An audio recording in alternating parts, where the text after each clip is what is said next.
Shadab Law Classes in association with Dynamic Augments.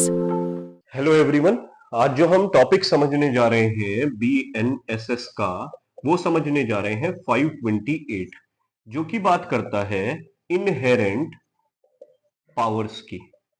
इस section की या इनहेरेंट पावर्स वाले सेक्शन की आप इंपॉर्टेंस इसी से ही समझ सकते हैं कि ये सेक्शन क्रिमिनल में तो है ही है, ये section CPC civil procedure code में भी सेक्शन नंबर 151 में भी दे रखा है, 151 में भी दे रखा है। तो इसे समझने से पहले, हम इसकी इंपॉर्टेंस को समझने से पहले सबसे पहले ये देखते हैं इनहेरेंट पावर्स का मतलब क्या होता है, इनहेरेंट पावर्स कहते किसे हैं।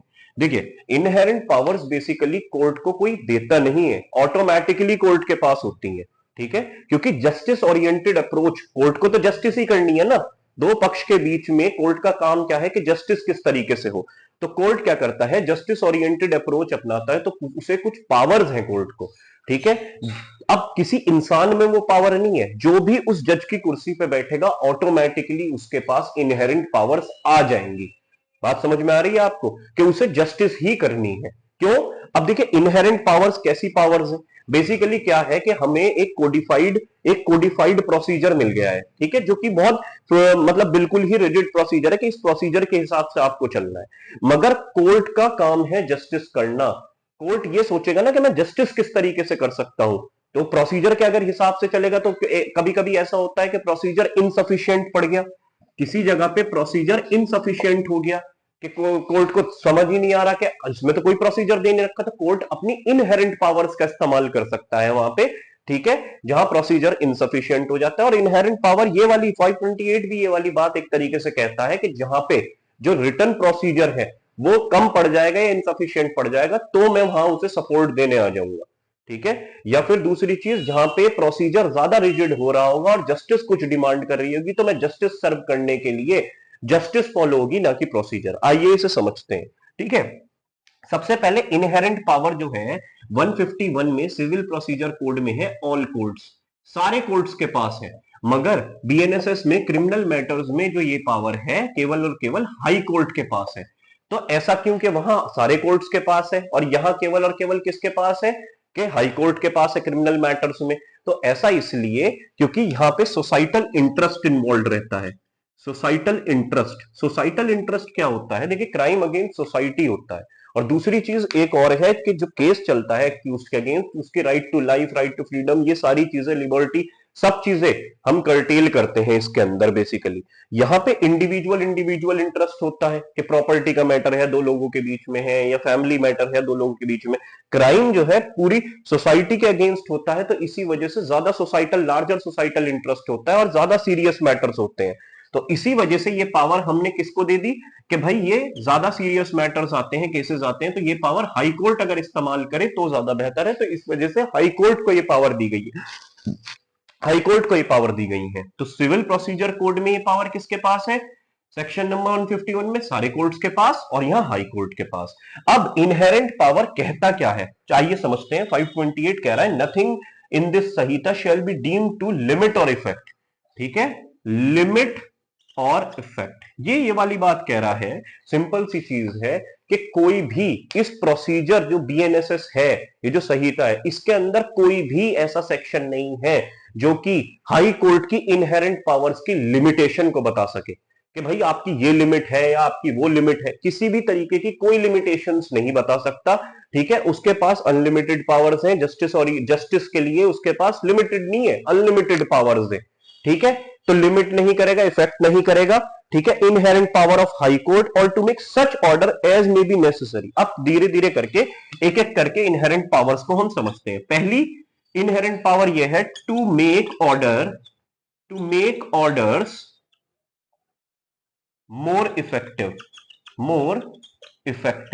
To make orders more effective का मतलब हम समझते हैं। देखिए, ध्यान से सुनिए, अपने ही ऑर्डर को जो कोर्ट है उसे ज्यादा इफेक्टिव लाने के लिए कोर्ट एक और ऑर्डर पास कर सकता है। अपने प्रीवियस ऑर्डर को मोर इफेक्टिव बनाने के लिए कोई और ऑर्डर पास कर सकता है इनहेरेंट पावर का इस्तेमाल करके। कैसे?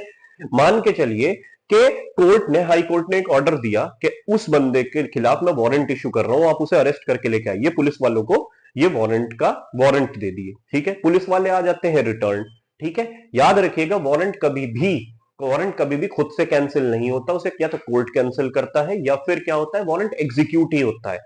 पुलिस वाले एक बार गए, वापस लौट आए, कोर्ट ने दोबारा कहा कि वारंट इशू करा, फिर लौट आए, तो कोर्ट अपने उस ऑर्डर को, जो कोर्ट ने वो ऑर्डर दे रखा है कि वारंट का एक ऑर्डर है कि उसे अरेस्ट करके लेके आइए, अब उस ऑर्डर को मोर इफेक्टिव बनाने के लिए पुलिस के ऊपर ये कहते हैं कि अगर अब अगर मैं वारंट पे नहीं आया वो, तो मैं पुलिस के अगेंस्ट ही पेनल्टी इशू कर दूंगा कि वो कहां है, उसे खोज के लेके आइए आप। तो अपने ही ऑर्डर को और ज्यादा इफेक्टिव बनाने के लिए कोर्ट एक इनहेरेंट पावर्स का इस्तेमाल करके एक और ऑर्डर पास कर सकता है, उस ऑर्डर को ज्यादा भारी और इफेक्टिव बनाने के लिए। तो आई थिंक आपको ये चीज भी समझ में आई होगी, ठीक है। अब आता है सेकंड क्या कह रहे हैं यहां पे, देखते हैं, ठीक है। गिव इफेक्ट टू ऑर्डर और to prevent abuse of process of any court, to prevent abuse of process of court. क्यों, देखिए अब क्या है, हमारा प्रोसीजर है डिफाइंड, कोडिफाइड प्रोसीजर। अब लोग क्या करते हैं, उसका गलत फायदा उठाने लगते हैं। मान के चलिए किसी ने अपराध किया, अगर किसी को पता है मुझे तो बेल मिल ही जानी है इसके अंदर, तो कोर्ट क्या कर सकता है, उसकी बेल रिजेक्ट कर सकता है ऑन द बेसिस के ये प्रोसीजर का गलत फायदा उठा रहे हैं, ये प्रोसीजर का गलत फायदा उठा रहे हैं। अब बेलेबल अपराध किया है, कोर्ट उसके खिलाफ नॉन बेलेबल वारंट भी इशू कर सकता है, क्योंकि उसे तो ये लग रहा है कि मैंने तो बेलेबल किया है, मैं तो बेल मिलनी है, ठीक है। तो कोर्ट क्या कर सकता है कि abuse of process of court के कोई गलत प्रोसीजर का फायदा ना उठा ले, तो इसीलिए कोर्ट अपने इनहेरेंट पावर का इस्तेमाल करके जो प्रोसीजर है हमारा बीएनएसएस का, उसे वॉयलेट होने से या उसे कोई गलत फायदा ना उठा ले उस चीज का, उससे कुछ भी ऑर्डर्स दे सकता है या उसका यूज कर सकता है। अब आता है थर्ड है हमारा मोस्ट इंपॉर्टेंट, जो कि कह रहा है otherwise to secure ends of justice. Ends of justice, ends of justice का यहां यह मतलब है कि अगर कोर्ट को लगता है, जरा ध्यान से सुनिएगा, प्रोसीजर इस तरीके का है कि किसी ने नॉन बेलेबल अपराध किया है, ठीक है, वो तब तक ही तो देखिए अपराधी, अभी तो वो एक्यूज्ड ही है ना, कन्विक्टेड थोड़ी ना है। अब उसने नॉन बेलेबल अपराध किया, ऑब्वियसली प्रोसीजर ये कह रहा है कि ऐसा केस किया है जिसके अंदर बेल बिल्कुल नहीं मिलेगी, मगर जस्टिस ये डिमांड कर रही है कि उस बंदे के खिलाफ कोई ऐसे अभी पुख्ता एविडेंसेस भी नहीं है, मगर जस्टिस ये डिमांड कर रही है कि उसको बेल मिलनी चाहिए। तो कोर्ट्स एंड ऑफ जस्टिस के लिए क्या करेगा, एंड्स ऑफ जस्टिस के लिए क्या कर सकता है, उसे बेल देगा, कि भले ही प्रोसीजर कुछ भी कह रहा हो, प्रोसीजर तो रिजिड है, कुछ भी कह रहा हो, मगर मैं जस्टिस अगर जो डिमांड कर रही है वो कोर्ट करेगा, ठीक है। तो एंड्स ऑफ जस्टिस के लिए, तो इसमें हम एक चीज और मैं आपको समझाना चाहूंगा, ठीक है। एक चीज है जो कि है procedure is handmaid of justice, procedure is handmaid of justice and not its mistress। इसका ये मतलब है procedure is handmade of justice and not it's mistress. इसका ये मतलब है कि प्रोसीजर ने जस्टिस को नहीं बनाया, जस्टिस ने प्रोसीजर को बनाया। हमारी सोसाइटी को जस्टिस चाहिए थी, तो जस्टिस ओरिएंटेड ही सारे के सारे प्रोविजंस बने। तो अगर procedure is handmade of justice, के जस्टिस ने प्रोसीजर को बनाया, एंड नॉट इट्स मिस्टर, गुलाम नहीं है प्रोसीजर की जस्टिस, तो जस्टिस जो डिमांड करेगी वैसे ही प्रोसीजर को भी चलना पड़ेगा। अगर प्रोसीजर उस तरीके से नहीं चल रहा है, कोई बात नहीं, जस्टिस नहीं तो बनाया प्रोसीजर को, जस्टिस अपने हिसाब से चलेगी, ठीक है। अगर जो जस्टिस डिमांड कर रही होगी, जिस तरीके का ऑर्डर डिमांड करेगी, वैसे होगा।